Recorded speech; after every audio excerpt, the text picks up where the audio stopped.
My name is Ronald Denning. I'm not a king. I consider myself a knight, and I live in the Denning Castle of Kapowsin Highlands. Well, I've always been interested in the medieval era since a child, and I like edges, knives, and swords and stuff. This is a medieval era sword. It's not an original, but it's a reproduction.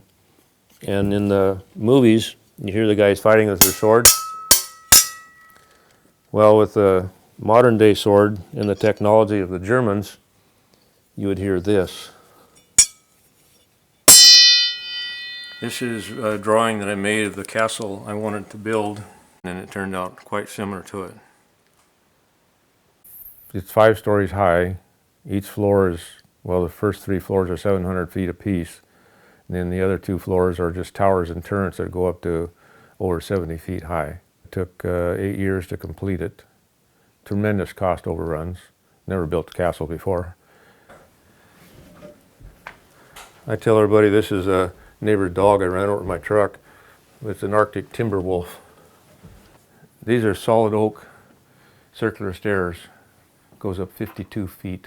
The higher you go, the smaller the rooms are, but it's 1,700 feet of living space and towers that I can't figure out how big they are because they're circles. These balls that are on here were $42 a piece, and I don't know how many dozen we have, but there's a lot of them. And you have to be innovative. That final is sitting on top of a crock pot lid I bought from Goodwill. Now, what type of a helmet is that? This is from the movie Gladiator. And It's a replica? oh yeah, I had to put nostrils holes in it because it was solid metal, and they'd fog up my glasses on my motorcycles. This is the dungeon. It's dark and dank and full of cobwebs, and the door has to creak. This is a chastity belt. They actually used them. Their theory was that they didn't use them for long trips and stuff, maybe a cross-country tour, but they didn't want the royalty being polluted with the sperm of a thief or a robber or a dirty person. So they put them on, and they were very effective. This was a birdhouse on eBay. Somebody was wanting to sell. It was only about that big. And I liked it, so I made it bigger and made a blacksmith shop out of it. Good anvil tells you how high the hammer will bounce. This is a good anvil.